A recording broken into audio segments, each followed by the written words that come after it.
Yallah Suudi Arabistan'a sözü tarihe mi karışıyor? Suudi Arabistan denince akla ne gelirdi? Kadın araba kullanamaz. Sinema yok, konser yok, eğlence yok. Kadın tek başına seyahat edemez. Hayat kapalı kapılar ardında yaşanır sanırdık. Yanlış. Birliklerinizin çoğu artık eski Suudi Arabistan'da kaldı. Bir de bu işin para tarafı var. 63 milyar dolar. Evet, yanlış duymadınız. Tam 63 milyar dolar. Çölün ortasına sıfırdan yeni bir dünya kuruyorlar. Boulevard City diyorlar. Neon ışıklar, dev ekranlar, gökyüzüne uzanan binalar. Yetmedi. Cidde'de dünyanın en uzun binası olması planlanan Jeddah Tower yükseliyor. Tam 1 kilometreden uzun bir gökdelen. İnsan görünce kendine şunu soruyor. Burası Dubai mi, Las Vegas mı? Hayır kardeşim. Burası yıllarca dünyaya kapalı denilen Suudi Arabistan'ın başkenti Riyad. Ama biz hala Suudi Arabistan'ı eski bildiğimiz gibi sanıyoruz. Suudi Arabistan'ın hiç bilmediğiniz yeni yüzü bu videoda. Videonun tamamı Tolga Öztürk YouTube kanalında. Efendim, herkese Suudi Arabistan'ın başkenti Riyad'dan selamlar. Suudi Arabistan'a geldim. Size Suudi Arabistan'ı göstermek istiyorum. Aklınıza Suudi Arabistan gelince böyle Mekke, Medine, Kabe geliyor. Biliyorsun genelde ülkemizden hep hac için, umre için gidiyorlar. Ama ben size bu sefer Suudi Arabistan'ın farklı bir yüzünü göstermek için geldim. Suudi Arabistan'dayız. Tek değilim. Yanımda çok sevdiğim kardeşim de var. Yanımda Ömer var. Ömer eşimin kardeşi ama biz hani böyle derler ya, kayınço falan derler. Bizde o yok. Ömer benim kardeşimdir. Evet. Yanımda kardeşim Ömer var. Ömer'le birlikte gezeceğiz, dolaşacağız. Evet. Suudi Arabistan'ı size anlatacağız. O da ilk defa bana katıldı. Yo, Azerbaycan'da vardım. Ha, Azerbaycan'da da vardı. Vardım. Doğru Azerbaycan. Ama orada o kadar Çok oldu ya. muhabbet sohbet yapmadık Evet. o kadar. Bugün Ömer'leyiz. Suudi Arabistan'dayız. Başkent Riyad'dayız. Efendim şöyle bir yerdeyiz. Her yerimiz gökdelenle sarılı böyle. Burası finans merkezi Riyad'ın. Size buraları da göstereceğiz. Gece hayatını da göstereceğim. Her şeyini göstermek istiyorum Suudi Arabistan'ın. Çünkü Suudi Arabistan bildiğiniz bir Suudi Arabistan'dan bahsetmiyorum. Çok başka bir Suudi Arabistan izleyeceğiz. Hani Mekke dışında, Medine dışında, kutsal toprakların dışında farklı bir Suudi Arabistan. Gelişen bir Suudi Arabistan'ı göstereceğim size. Videomuza başlıyoruz. Efendim şu karşıda gördüğünüz bina bir metro istasyonu. Burası inanılmaz lüks olarak oluşturulmuş. Bunun da nedenini size anlatacağım. Buraya gelirken tabelalarda buranın adını Kaft olarak görüyorsunuz. Yani K-A-F-D, Kaf diye geçiyor. Kral Abdullah Finans Merkezi buranın adı. Türkçe adı bu şekilde. Kral Abdullah'ın emriyle yapılıyor. Kral Abdullah bu emri 2016 yılında veriyorlar ve buranın inşaatına başlıyorlar. Diyorlar ki bizim petrolümüz bitince de biz böyle ayakta kalabilelim. Dubai gibi bir finans merkezi yapalım. Dedikten sonra burayı oluşturmaya başlıyorlar. Oldukça büyük bir alan. Buraya harcanan parayı söylüyorum size. 8 milyar dolar. Her yerde böyle güvenlik görevlilerini görüyorsunuz. Her yerde varlar. İnanılmaz korunuyor burası ya. 1.6 milyon metrekare alana inşa ediliyor burası. Ve burada aradığınız her şeyi bulabiliyorsunuz ama hala inşaatlar devam ediyor. Çoğu bina boş. Bakın hemen şu görüyor musunuz karşıları? İnşaatlar devam ediyor. Hala daha günümüzde bile yatırımlar hız kesmeden devam ediyor burada. Gökdelenlerin arasında geziyorsunuz burada. Mini bir New York yapmışlar böyle. Evet, gerçekten öyle. Şu karşılara baksana, her yer gökdelen, her yer. Çok büyük bir para harcanmış burası bu finans merkezinin oluşturulması için. Ama tutar mı tutmaz mı bunu zaman gösterecek. Böyle büyük bir para çöp mü olur? Yarın öbür gün yoksa çok mu değerli olur burası bilemiyorum. Bunu kestirmek çok zor. Görüyor musunuz? Hava her gün 38-40 derece. Şu an akşam oldu. Güneş yok ortada, hava 32 derece. Böyle bir sıcak var efendim Riyad'da. Daha bu hiçbir şey, size daha başka yerlerini göstereceğim. Suudi Arabistan'da yapılan reformları da anlatacağım. Suudi Arabistan çok değişti. Bu videonun sonunda bunu hepimiz anlamış olacağız. Şu an 2026 itibariyle bölgenin hemen hemen %60'ı falan tamamlanmış bu arada. Düşünebiliyor musunuz? Daha %40'ı inşa edilecek. 2030'a hazır olması bekleniyor. 2030 vizyonu inanılmaz önemli bu Suudlarda. Birçok proje var 2030'a yetiştirilmek üzere yapılan. Daha dünyanın en büyük binasını mı yapıyorlardı? Evet, Jeddah Tower. Dünyanın 1000 metre olacak diyorlar ama bu şeyi, binanın büyüklüğü binanın uzunluğu evet. bir kilometre yani. Evet. Onu Çılgın nasıl bir şey ya. yapacaklar? Onu harbiden nasıl yapacaklar ben de anlamadım. 2030'da mı hazır olacakmış o? Onu bilmiyorum ama büyük ihtimalle öyledir. 1 kilometre, 1000 metre. Çok yani. Çok çılgın bir Burj şey. Khalifa 828 metre, ondan da uzun. Evet. 2034'te Dünya Kupası'na ev sahipliği yapacaklar. 2034'te Onlar biraz daha hazırlık mi? 2034'te. Nem yok ama bak. Evet. Nemiç Çok terletmiyor ya, bu şey yapmıyor ya. öldürmüyor. Evet. Şimdi Suudi yönetimi bu kadar para harcamış. İnanılmaz büyüklükte bir finans merkezi inşa etmişler. Gerçekten çılgın büyüklükte. Ama şirketler buraya gelmiyor. Şirketleri buraya getirmek için de Suud yönetimi 2021'de yabancı firmaları şunu diyor. Devlet ihalelerinden pay almak istiyorsanız kardeşim 2024'e kadar benim diyor finans merkezimde diyor ofisinizi açacaksınız, buraya taşınacaksınız demiş. O tehditten sonra da tabii 500'e yakın firma lisans başvurusu yapmış buraya. Yani Dubai gibi buraya insanlar isteyerek değil de biraz zoraki gelmiş firmalar buraya. Suudlar biraz daha böyle sert yüzünü göstermişler gelmeleri için. 2006'nın Nisan ayında biliyorsunuz ki İran saldırıları oldu. İran saldırıları olunca buradaki büyük firmalar, buradaki büyük bankalar, İngiliz bankaları çalışanlarının çoğunu geri çekmiş ve buralar bomboş kalmış. Şu anda da zaten bomboş. Sadece halk var. Beyaz yakalılar neredeyse hiç görmedik diyebiliriz. Firmalar boş diyorlar. Ofislerin hepsi boş diyorlar. Yani ne kadar doğru bilmiyorum ama bakınca da gerçekten öyle gözüküyor yani. Öyle çalışan, yaşayan bir yer olmadığını hissediyorsun. Mesela ben Singapur'a gitmiştim. Singapur'da o beyaz yakalıları çatır çutur her yerde görüyorsun çalışanları. Ama burada çoğu şu anda boş olduğu söyleniyor ofislerin.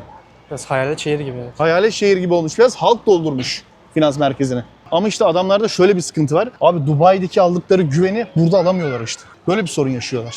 Yani evet. Cami kanka burası. Cami ya. Efendim şimdi size bir de caminin içini göstereyim.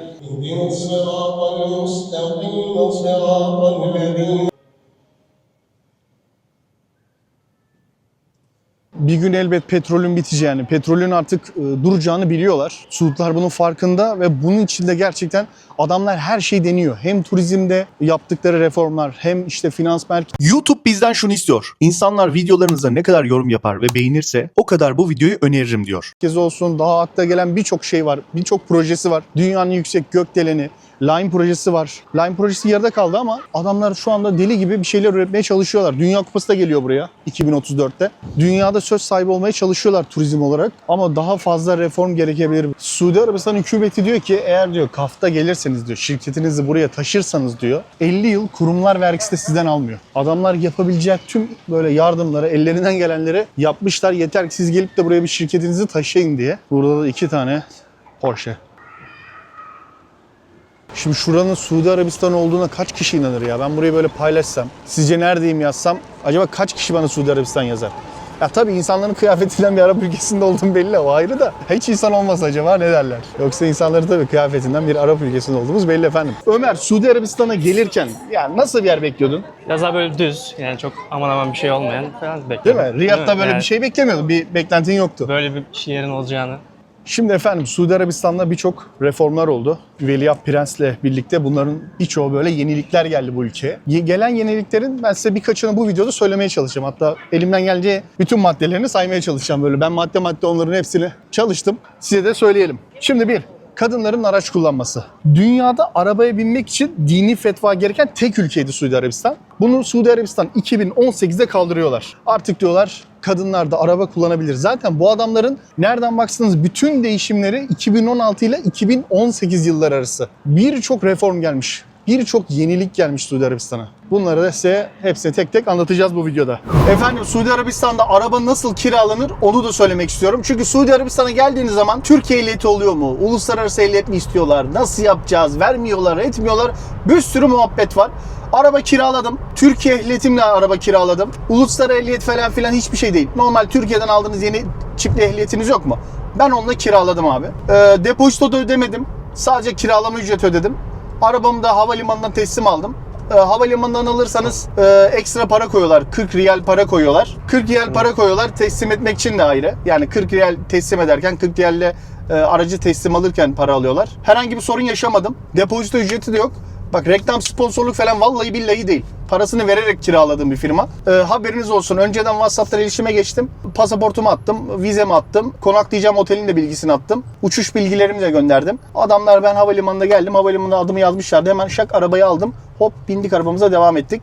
Taksiye baktım. Riyad'dan şehir merkezi 1500 lira taksi. 1400 lira. Bir dönüşte 1500 versen 3000 lira sadece git gel taksiye verdin. Ben zaten arabayı 3 günlük kiraladık. Günlüğü bu arabanın günlüğü 100 riyal, 120 riyal değişiyor. 140 riyale de araba kiralıyorsunuz günlüğü. Bilginiz olsun. Araba işimiz bu şekilde efendim. Haberiniz olsun. Bu arada akşamları yolu gösterebilir miyiz Ömerciğim? Hemen şöyle yukarıdan göstereyim ben size. Akşamları inanılmaz bir trafik oluyor şehirde. Her yeri böyle. Çünkü bu insanların hepsi akşam dışarı çıkıyor. Gündüz herkes evinde abi. Yollar bomboş. Ama akşam çıkarsanız ana baba günü. Her yer trafik, her yer. Bilginiz olsun. Teleferikler havada gidiyor valla. Şimdi efendim size öyle o kadar ilginç bir yere getirdim ki Suudi Arabistan devletinin çok büyük paralar yatırdığı ve inanılmaz parkları inşa ettiği bir yere geldik. Boulevard. Boulevard City değil mi? Boulevard. Giriş nasıl acaba buradan? Riyadh City. Giriş nasıl buraya? Ücretsiz mi? Bu ne? Şuradan Şu geçelim gibi bakalım bir şey mi ya. okutuyoruz ne? Herhalde üzerine falan okutuyorlar. Girelim bakalım bir içeri. Ücretsiz herhalde. Buradan mı geçelim dayı? Excuse me? Your photo. Not allowed. Inside it's okay. And this not allowed. Mic. Ha şey mikrofon. Mikrofon okay. problem. Not allowed. Yes. Kamera problem. No, the camera but close Kamera one. no problem. Yeah. Efendim içeriye kamerayı sokabildik. Şu hemen şurada bir güvenlik var. Yani size aşırı komik bir şey söyleyeceğim. İçeriye kamerayla girmek serbest ama mikrofonla girmek yasak. Mikrofonu arabaya bırak öyle gel dediler. Ya yanıma aldım mikrofonu da. Şimdi ne diyeyim abi ya. Gerek var mı yani? Ya mikrofon niye yasak olur kardeşim? Kafayı mı yediniz siz? Aklınızı mı kaybettiniz? Burayı niçin yaptınız? İnsanlara göstermek için yapmadınız mı? Turist çekmek için yapmadınız mı? Ben çekmezsem, Ahmet çekmezse, Hans çekmezse Hayır, burası kameraya- nasıl tanınacak? Kameraya izin veriyorsun ama mikrofon yok. Evet ya. Yani neden ki yani? Efendim burayı biraz Times Meydanı'na benzetmişler. Amerika'daki Times Meydanı var ya, onun böyle kopyasını yapmışlar. Burada acayip işler var. Size bunların hepsini tek tek göstereceğim şimdi birazdan. Yani buradaki işte kamera fobisini anlayamıyorum. İşte bu yüzden olmuyor baba. Yani bunu bir Suudi yetkili izler mi bilmiyorum, izlemez ama ya bu yüzden olmuyor işte. Yani neden finans şirketleri gelmiyor? Bu yüzden gelmiyor baba işte. Yani adam elinde turist gelmiş eğlence yerine. Burası bir resmi kurum değil. Gördüğünüz gibi bir Normal bir gezme Bolivar alanı yani. diye bir site yapmışlar. Bolivar Riyad diye bir site yapmışlar. Ben elimde burada kamerayla niye gezemiyorum abi? Yani bunu tanıtamayacaksam, bunu gösteremeyeceksem neden abi? İşte o zamanki adamlar sana gelmiyor. Şöyle bir yer yapmışlar. Her yer LED. LED. Sizi böyle burası Times Meydanı'na götürüyor. Zaten burada her şeyin bir kopyası var efendim. Kamera serbest bak. Kamerayı serbest diyor. Mikrofon değil. Hayır diyor. Abi mikrofon neden yasak olabilir ya? Neyse. Çıkışı işaret etti bir de git arabaya Evet bir de diyor ki git diyor arabayı bırak öyle gel diyor. Neyse tadımızı kaçırmayalım. Anın tadını çıkaralım. Bolivar Riyad City'deyiz efendim. Bir de buranın park hali var. Bu site hali. Buraya giriş tamamen ücretsiz. Ama park bölümüne girerseniz park bölümünde ücretli olan yerler var. Efendim buranın yapımı 2019 yılında açılıyor burası. 2019 yılında burayı açıyorlar ve ilk gün buraya 1.2 milyon insan geliyor. Düşünebiliyor musunuz? İlk gün daha açılışında 1 milyondan fazla insan geliyor buraya. Sırf burayı görmek için. Çılgınca bir rakam bu. Çünkü şehirde gerçekten yapılacak hiçbir şey yok neredeyse. Ama burası açılınca insanlar için yepyeni bir alan olmuş. İnsanlar da buraya koştura koştura gelmişler. Gündüz hiçbir esprisi yok. Riyad'ın komple gündüz bir esprisi yok. Eğer Riyad'a gelirseniz her gün saat 4'ten 5'ten sonra dışarı çıkmayı göze alın. Çünkü o saatlerde yani öncesinde hiçbir şey yok efendim. Bomboş. Efendim buranın büyüklüğü o kadar büyük ki 130 adet futbol sahasına eşdeğer buranın büyüklüğü. O kadar büyük bir alana inşaat edilmiş. 900 bin metrekare alan. Senin çantandan ya. Burası Suudi Arabistan'ın 2030 vizyonunun bir parçası diyebiliriz. Her yerde gerçekten devasa ekranlar, fotoğraf çektirme alanları. Bayağı büyük bir alan yapmışlar. Bakalım daha neler göreceğiz burada. Neymar var bak. Neymar Junior. Neymar'ın Elize futbol player. Burada böyle ünlülerin Elizleri var efendim. Aralarından bir Neymar'ı tanıyorum ben. Evet. Burada neymiş? Boulevard Stüdyo. Girelim bakalım burada neler var. Bolca fotoğraf çekileceğiniz yerler var burada. Çocuklu aile için manyak bir yer. İnanılmaz sever çocuklar. Aleykümselam kral. İyidir kral, sen nasılsın? Türk olduğumu nereden anladın ya? Sen Saçlarına deli ünlü bağlamışım Mihriban. çözülmüyor mihriban. kral Türk olduğumu nasıl anladın? Turkish Lidl. Ömer. Ömer. Ahmet. Ahmet, nice yüzden. Tolga. Tolga. Yes. Memnun oldum. Memnun oldum Ömer. Memnun oldum. How did you Eyvallah. understand we are Turkish? Ana şugul work. Ha, çalışmış. Baklava, simit. Ha, baklavacıda çalışmış. Baklava Ha, simit. La Turkish leader. Lidl, yes, that's good. Memnun oldum. Teşekkür ederim, memnun oldum. İyi geceler. İyi geceler, good night. Lan helal olsun, adam burada çalışmış, Türkçe öğrenmiş lan. Vallahi helal olsun Ömer. Hiç gitmeden öğrenmiş ha. Yani gitmedin, görmedin de. ne haber, nasıl Mihriban'ı ben nasıl de- öğrendin be kardeşim? Mihriban'ı nasıl öğrenirsin? Baksana bomboş abi. Şurası Türkiye'de olsa var ya, buraya yıkılır ha. Bak burada iğne at yere düşmez. Ama burası bence artık insanlar bıkmış herhalde. Baksana kimse gelmiyor abi. Efendim bura gece 4'e kadar çıkmış ama şu anda insan yok yani. Efendim sizi şimdi öyle bir yere getirdim ki burada olay şu: pasaportsuz dünya turu vaat ediyorlar size içeride. Dünyanın 10 ülkesinin mimarisi, yemek kültürü vesaire vesaire birçok şey içeride mevcut. Şimdi biz de içeri girmeye çalışacağız bakalım. Şimdi burada içeri girmek ücretli. Gidelim biletimizi alalım. Bakalım ücretini de ben size söyleyeyim. Şehir olan bir bölüm, yani City denilen yer, Boulevard City ücretsiz ama Boulevard World ücretli. Şimdi bize World'e gireceğiz. Hemen bir ödemesini yapıp biletimizi alalım. Efendim şimdi biz geldik. Buraya da içeri giremiyoruz. Şöyle bir sıkıntı var. Yani bilet almanız gerekiyor. Ben de bilet alayım dedim. Biletler tükenmiş. İçeride biletler tükendiği için şu anda maalesef içeri giremiyoruz. Dedi ki yarın bilet al gel. Biz de yarın için bilet alacağız. Yarın geleceğiz. Yani buraya yarın için göstereceğim size. Efendim size Suudi Arabistan'ın, Riyad'ın hiçbir yerde, çoğu yerde görmediğiniz bir yerine getirdim. Burası bambaşka bir dünya diyebilirim. Bakın burası otopark bölgesi. Aynı böyle Suud evleri olur ya, onlara benzeterek yapmışlar. Buraya harcanan parayı anlatsam zaten inanamayacaksınız. Ama neler yapılmış bir onları da gösterelim size. Şimdi efendim bu adamlar burayı neden yaptı öncelikle? Burası bunlara, yani Suudlar tarihini göstermek istiyor. Bizim böyle köylerimiz vardı. Bizim böyle bir evlerimiz, yaşam stilimiz vardı. Bunu göstermek istiyorlar. Ama tabii bunu gösterecekleri bir tarihleri yoktu neredeyse. Çoğu yer yıkılmıştı. Bu bölgenin adı Diriyah. Bütün evleri böyle kendi örf ve adetlerine göre yapmışlar. Hepsi birer Suud evine benzetilerek yapılmış. Burası o kadar büyük ki köy yerleri var, marketi var. İnanılmaz büyük bir arazi. Şehir oluşturuyorlar burada böyle. Buraya harcanan parayı söylüyorum. 63 milyar dolar. Yani bilmiyorum, biraz tuhaf gelecek size ama 63 milyar dolar harcıyorlar buraya. Burası 10 yıl önce çölün ortasında kum bir araziydi. Bugün ise bu halde. Çılgın bir para harcamışlar harbiden. Bu yeri oluşturmak için müthiş bir şehir inşa etmişler. Riyad'a gelirseniz buraya kesinlikle uğrayın derim. Oldukça şaşırttı beni ya. Bu abiler her yerde duruyorlar. Karşıdan karşıya gideceksen bile kesinlikle sana yardımcı oluyorlar. Durduruyorlar arabaları falan. Karşıdaki bir otel tamamen Suudi mimarisine göre yapılmış. Sadece bir alanı yapmamışlar. Yani 60 milyar dolara çok büyük bir alan yapılmış. Gez gez bitmiyor. Belki %60'ı mı %70'i mi ne tamamlanmış. Şimdi size biraz da bilgi vermek istiyorum. Hem de siz öyle bir etrafı izlersiniz. Biliyorsunuz bir sürü bir reform yapıldı. Reformlardan bir tanesi de erkek velayeti sistemi. Erkek velayet sistemi neydi? Mesela bir kadın yurt dışına çıkacak değil mi? Yanında kardeşi, anası, babası biri olmadan çıkamıyordu kadın. 2018'de bu olay değişti. 21 yaşını doldurmuş her kadın pasaportunu alıp yurt dışına bile seyahat edebilir. Her şeyi yapabilir artık. Bu kıvama kadar geldi Suudi Arabistan. Artık her şey burada hemen rahat, yasal. Mesela bakın bende şort var şu anda. Ben şortumla çok rahat şekilde gezebiliyorum Suudi Arabistan'da. Düne kadar bunların hepsi yasaktı Suudi Arabistan'da. Tabii reformlar bununla bitmiyor. Devam ediyoruz yine. Kadınlardan devam ediyoruz. Çünkü kadınlar bugüne kadar burada çok kısıtlanmıştı. 2023'te Rayyana Barva, tam ismini şöyle bir telefona bakarak söyleyeyim. Rayyana Barnavi hanımefendi uzaya çıkan ilk Suudi kadın astronot. Kendisi uzaya kadar gidiyor. Normalde yani belli bir zaman önce burada kadınlar belli bir kilometreden ayrılamıyordu bile. Yasaktı. Seyahat etmesi de yasaktı. Ama bugün uzaya kadar gidebiliyor kadınlar. Gerçekten Suudi Arabistan beni çok şaşırttı ya. Ömer ne diyorsun? Mükemmel ya buralar. Yani Özellikle buralar. tamam finans merkezini gördük, o yaptık ama burada bence var ya çileyi koymuşlar yani. Evet.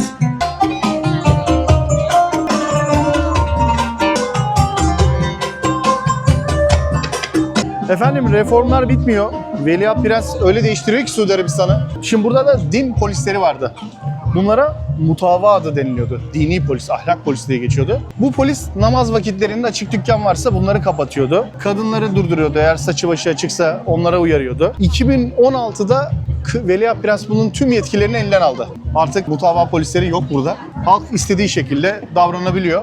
Halk hala tabii bakın hala tamamen böyle dinlerine önem veriyorlar, kapalılar. Ama isteseler açılabilirler de. Bu onlara kalmış.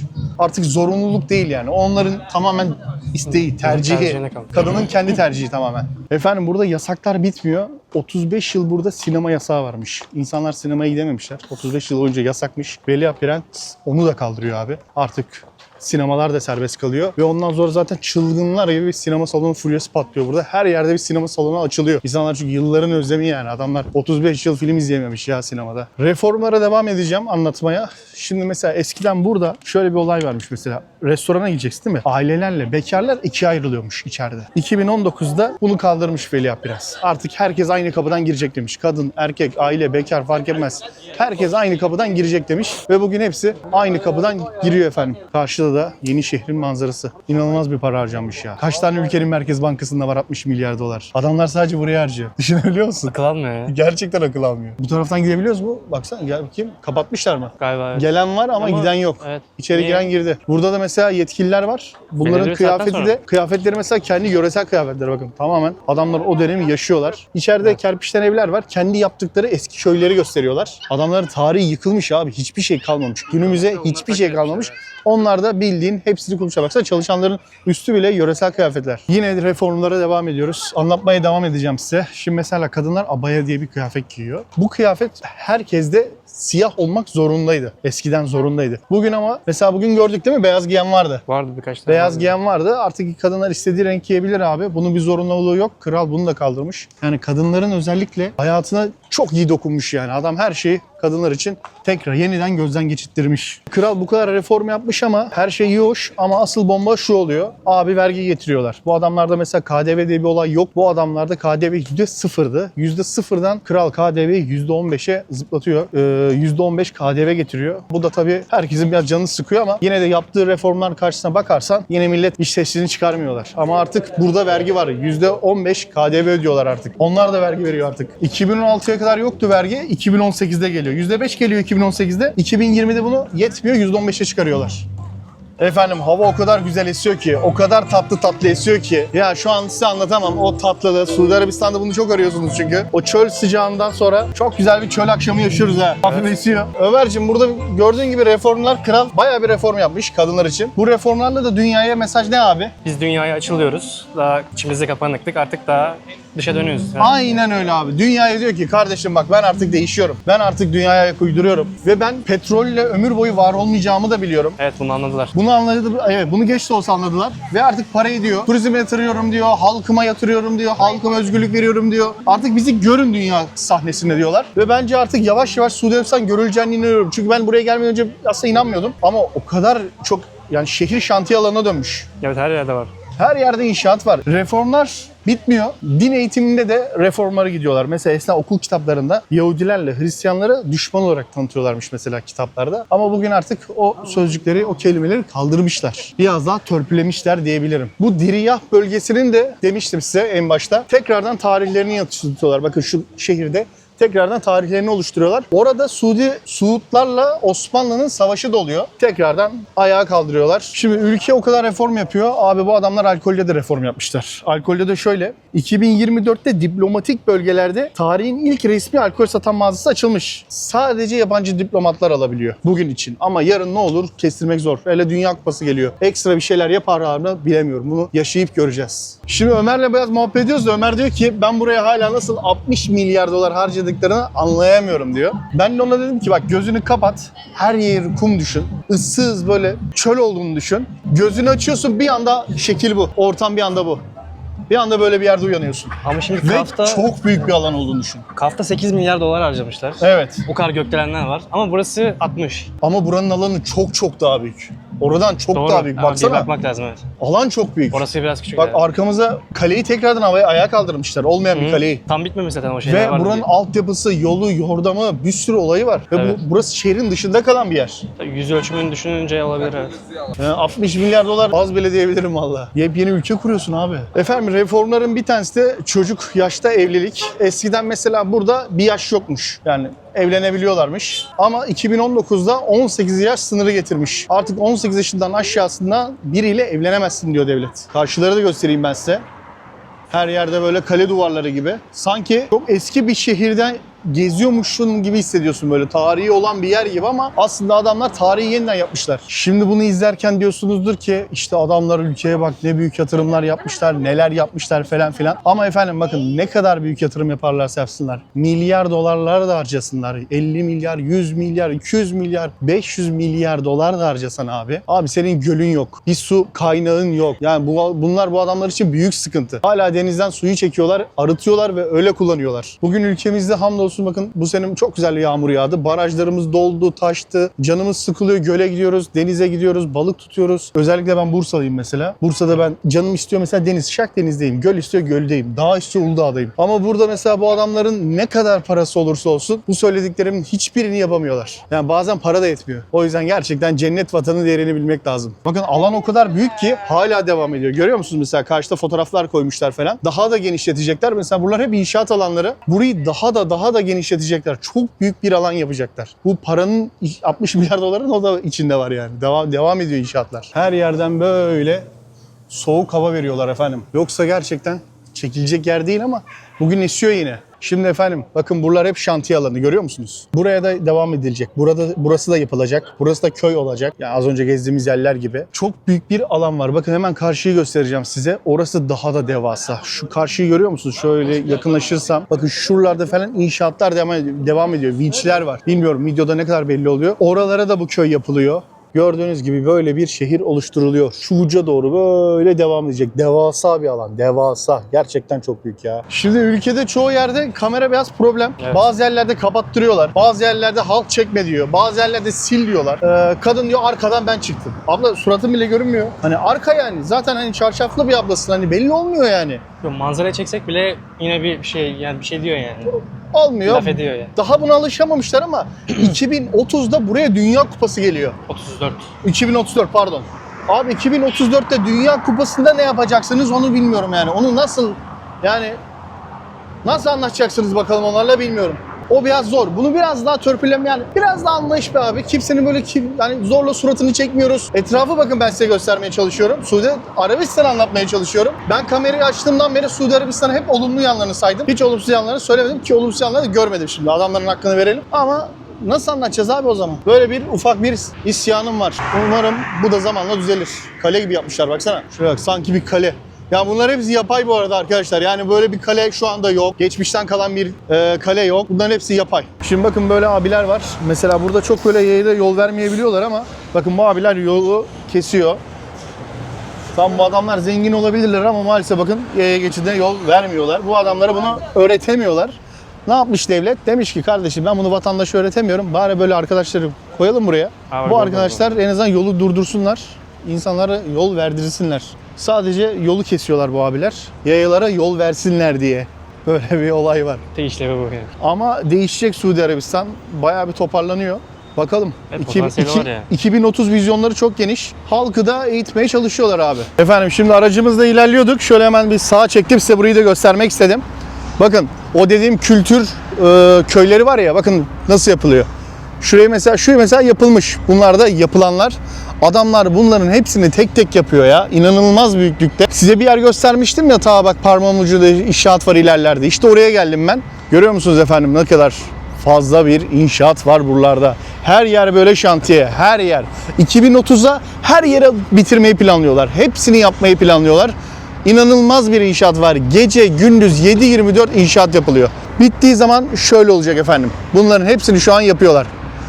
2030'da buralara geldiğinizde bu video aklınıza gelir. Şu anda hala inşaatlar devam ediyor. Yani ben Riyad'ı bu kadar bilmiyordum. Hani adamların bu kadar önem verdiğini bilmiyordum ama çok değiştiriyorlar ya. Şehrin her yerinde inşaat var. Şehir tamamen bir şantiye alanı. Diryah bölgenin adı ve Diryah'ı yeniden ayağa kaldırıyorlar diyebilirim. Her yer inşaat efendim. Her yere inşaat yapılıyor şu anda. Adamlar gerçekten inanılmaz büyük bir yatırım yapıyorlar. Sağ tarafı da gösterebilirsin hemen. Sağ taraflarda devam ediyor ve gece gündüz 7/24 çalışıyorlar. Suudi Arabistan Riyad yönetimi özellikle 2030'a çok ciddi hazırlanıyor. Ya bunu sürekli söylüyorum çünkü her yer şantiye alanı ve her yerde çok ciddi bir sermaye var. Efendim gördüğünüz gibi şu anda 2030'da bitecek olan köyün içinden geçiyoruz şu anda. Her yer kapalı tabii. Sağımız solumuz her yeri kapatmışlar. Şantiye alanı her yer. 60 milyar dolar büyük para. Evet ama 60 milyar dolara adamlar çok büyük bir şehir yapıyorlar. Suudi Arabistan bunun farkında. Bir gün petrolün biteceğini, petrolsüz kalacaklarının farkında veya petrolün artık para yapmayacağının da farkında. Bugün değil. Belki 50 sene sonra, belki 100 sene sonra, belki 150 sene sonra. Adamlar yatırım yapıyor artık turizme. Bizim güzel ülkemiz Türkiye'mizin petrolü yok ama hiç bitmeyecek doğal güzelliklerimiz var. Bu da ülkemizin ilerisi için, geleceği için çok güzel, çok parlak olduğunu gösteriyor. Sadece turizme ülke olarak biraz yatırım yapmamız lazım. Ülke olarak turizme yatırım yaparsak inanın petrol aramaya gerek yok. Bizim petrolümüz turizm ve bitmeyecek bir petrol. Efendim şunu da göstermek istiyorum size. Bayağıdır kaç dakikadır yolda gidiyoruz. Ömer gösterir misin bak mesela o yapılan köy demiştim ya, Derya, hani adamların kültür köyü. Hala devam ediyor. Yani bu sağ tarafımız komple o köy. Sol tarafımız da öyle olacak. Ve adamlar kapatmışlar yolu böyle reklam panolarıyla kendi işte bitince olacak halini gösteriyorlar falan. Yani demek istediğim şey buraya kadar geliyor. İnanılmaz büyüklükte. Yani çılgınca büyüklükte bir şey yapılacak ya. Bilmiyorum 2030'a yetişir mi bilmiyorum. Ama çok büyük para yatırmış Suudi Arabistan.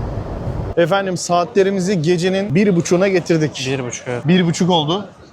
Ama insanlar hala dışarıda. Çünkü hayat gece devam eden bir ülke burası. Videomuzu kapatıyoruz. Suudi Arabistan'dan ilk videomuzdu. İzlediğiniz için çok teşekkür ederim. Bu videoda yanımda olan Ömer'e de ayrıca teşekkür ederim. Rica ederim. Ömer'cim çok teşekkürler. İlk videomuza konuk oldun, şeref verdin. Efendim bir sonraki videoda görüşürüz. Daha videolarımız gelecek. Daha Ömer'le yapacak çok işimiz var. Çok gideceğimiz daha yeni yerler var. Daha yeni başlıyoruz diyebilirim. Çıktık Ömer'le bakalım Orta Doğu turuna. Daha gideceğimiz ülkeler var. İzlediğiniz için teşekkür ederim. Umarım Suudi Arabistan hakkındaki birçok böyle bilinmeyen veya aklınızdaki Suudi Arabistan'ı biraz daha değiştirmiş olabilirim. İzlediğiniz için de çok teşekkür ediyorum. Harika bir akşamdayız. Gecenin 1.30'u. Ay müthiş gözüküyor şu anda. Hava inanılmaz böyle tatlı güzel esiyor. Yani insanların hepsi de dışarıda. Efendim bir sonraki videoda görüşürüz. Kendinize bakın. Hoşça kalın. Allah'a emanet olun. Suudi Arabistan'ın başkenti Riyad'dan herkese selamlar, sevgiler, saygılar.